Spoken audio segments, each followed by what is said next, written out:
I hope you are all doing well this week.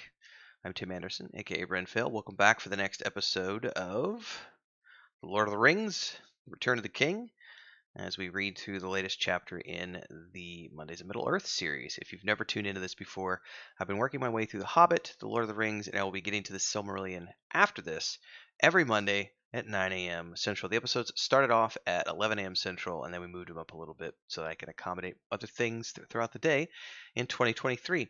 I may get into stuff after the Silmarillion. I don't know yet. It depends on how well this show continues to perform. So if you like what you see here today, don't forget to like, subscribe, and hit the bell icon so that you can get more of this and help this channel grow. Also support, if you can, super chats on these premieres and other live streams. You can also do super thanks after the fact.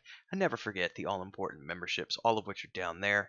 There's a Discord and a Patreon page. All the links are also down below. Chapter 10, The Black Gate opens. Is staying behind.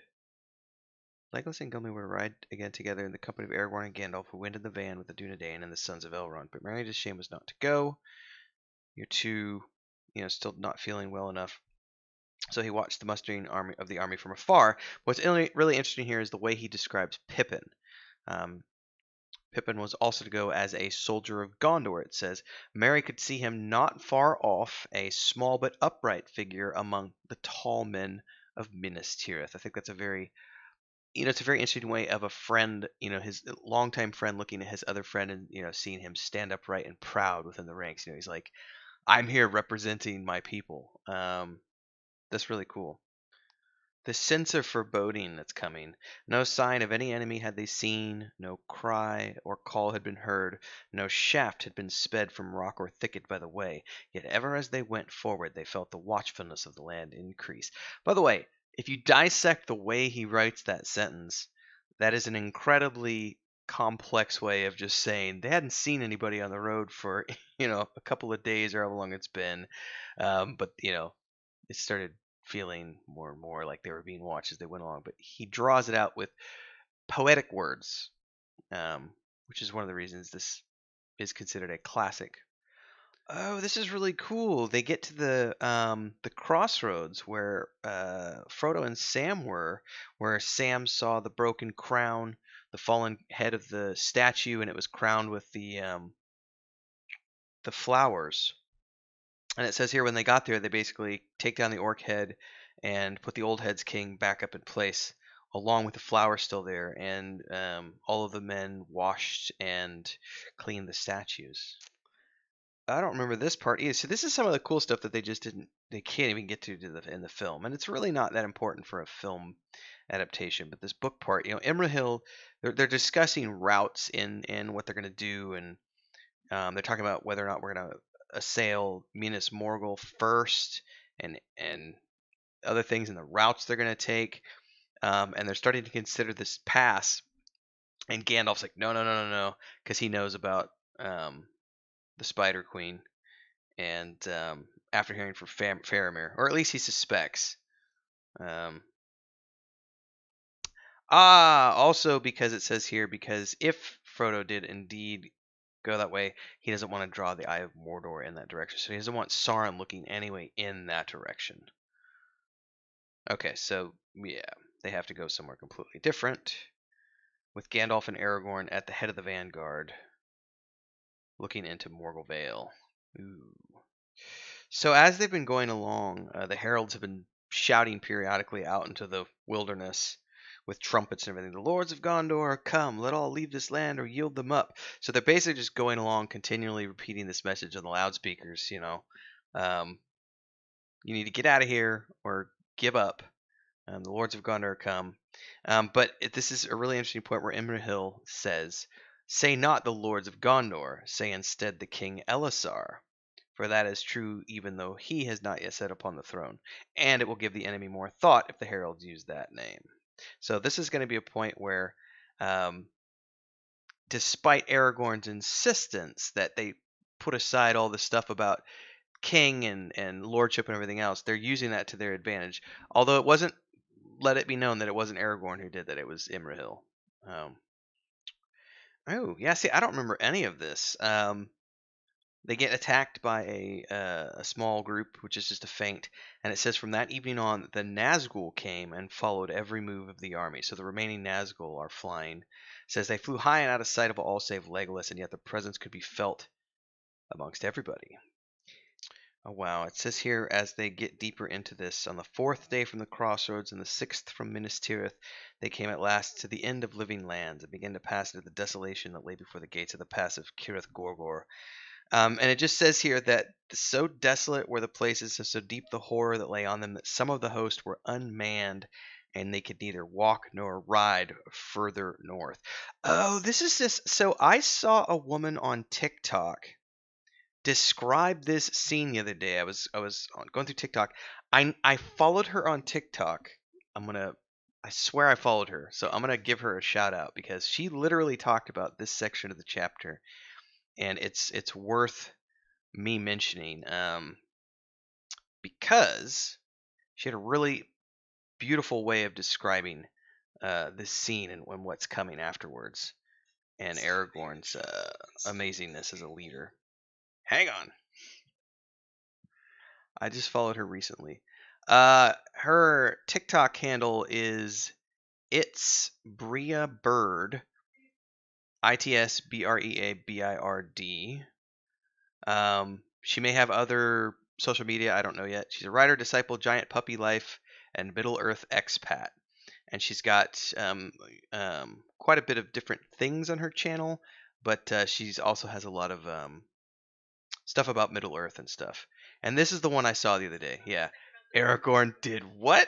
And it's basically this is the part. So this is the I'm gonna call her out if you guys can eventually see that.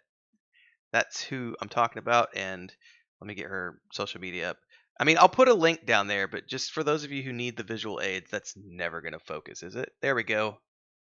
That's the TikTok account I'm talking about. She's got some really cool Tolkien stuff. But the video in question is called Aragorn Did What? And this is the portion of the chapter she was talking about. And I was literally watching it going, this is hilarious. The timing on this couldn't be perfect, more perfect, because I'm literally going to be reading this chapter next week because I saw that TikTok a few days ago. So this is this section where what I just read about the men becoming unmanned. They just couldn't move. They were so filled with terror. Um, and Aragorn basically tells them that they can go. He's like, get out of here. You can keep your honor, but don't run. There is a task which you may attempt, and so not be wholly shamed. Basically, go southwest till you come to Caer Andros, and if it's held by enemies, take it if you can, and hold it to the last in defense of Gondor and Rohan. And because of the way he said this, he wasn't making fun of them or shaming them for being fearful, because they're being pursued by the Nazgul, and they just come to the edge of the land of the living, and now they're going into this horrible, horrible, horrible place. And it says that some were shamed by his mercy, and then overcame their fear and went on. And others took new hope, hearing of a manful deed within their measure that they could turn to, and they departed. This is what makes Aragorn such a brilliant leader. Think about the fact that just, in the previous chapters, he's been talking about don't talk about my kingship. I don't want to discuss me being the returned king. I don't want to get in any of that because our true focus is Sauron. We still have to face this great evil. So he's just proving that his measure is like the noblest of the most noble. It's pretty amazing. And then to do this instead of, some armies would be like deserters, cut their heads off or throw them in the military prison. He's like, he literally says, go do this other thing. And I love the way Tolkien writes this. They took hope, hearing of a manful deed within their measure that they could turn to. So yeah, we're not 20th level paladins who can go face this horrible evil in the Chamber of Doom, but we're 5th level guys who can go take out this port city. That's really cool. Oh, as they stood outside the vast iron doors of the Black Gate, they saw all the Nazgul gathered together, hovering above the towers of the teeth like vultures, and they knew then that they were watched. Let the Lord of the Black Land come forth. Justice should be done upon him. Okay, so I have memories of when I very first read this book. It just popped into my head, and I'm having this memories. It's been so long ago. I'm these memories are so faint, you know. It possibly they could be my imagination, but it's the moment when the messenger pulls these trinkets out, as he calls them, to show to Gandalf, and he puts the short sword. He pulls out the short sword that Sam had carried, and a gray cloak with an elven brooch, and then the coat of mithril mail that Frodo had worn, wrapped in his tattered garments. And ha- reading this for the very first time and not knowing, because remember this is split into sections, so the Frodo and Sam part isn't until after this. And the last we heard of Sam and Frodo, Frodo had been captured and Sam was running after him, right? So we don't know if this is your first read through ever. Spoiler alert. You don't actually know yet that Frodo has survived, and so the guys, so the mouth is giving them terms, and they listen, and Gandalf has had enough. And it says he cast aside his cloak, and a white light shone forth like a sword in that black place. Before his upraised hand, the foul messenger recoiled, and Gandalf coming seized and took from him the tokens: coat, cloak, and sword. I need to learn how to talk. Oh, I love it here as Pippin draws his sword and looks at it. It says the intertwining shapes of red and gold and the flowing characters of Numenor glinted like fire upon the blade, and he thinks to himself, this was made for just such an hour. And here they get assaulted. Pippin has his moment. And the chapter ends with someone crying out, the eagles are coming, the eagles are coming. And that is the end of book 5. And now we get into book 6. Yeah, see, I'm already skipping ahead because I couldn't remember exactly how Two Towers has ended because it's been like 2 months ago. I didn't think that Frodo had been discovered yet. So yeah, here we wake up and I'm skipping ahead. Sam has not yet discovered Frodo. So if this is the first time you ever read this book, like I did when I was a kid, that that moment where they've got Sam, they've got Sam's sword, they've got the cloak, and they've got his mithril coat. I mean, that was a moment of sheer panic for little, 7-year-old me, as I'm remembering in these foggy memories of going, no, there's no way Frodo can't be dead, and you don't find out immediately in book 6. Like you have to read a bit because Sam has to get to him. Man, just man, come on, man, don't toy with me like that, Tolkien.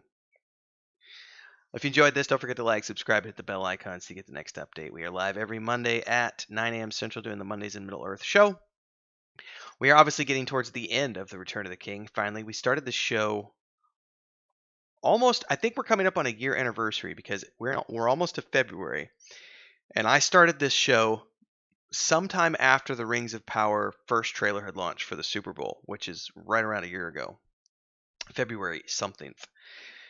I don't remember exactly when I started this show. I'll have to go back and look, but we've been doing it for a while. The Silmarillion is going to be a pretty big undertaking because here it's been very easy to sort of take each chapter and break the episodes down by chapter, but it's not going to be nearly so easy to do that with the Silmarillion because of the way it's presented. There's chunks of history, and then yeah, I don't know exactly. It's been too long since I've read it, so it's gonna be interesting to see how that gets pulled apart. But in the meantime, we got more Return of the King, so we're getting into book 6 with next week's episode. Support if you can. Super chats on live streams and premieres. Super thanks on uploaded videos. Memberships down below. Starts at $3 a month. There's 3 different tiers. We have a Discord and a Patreon page, which hopefully you'll check out as well.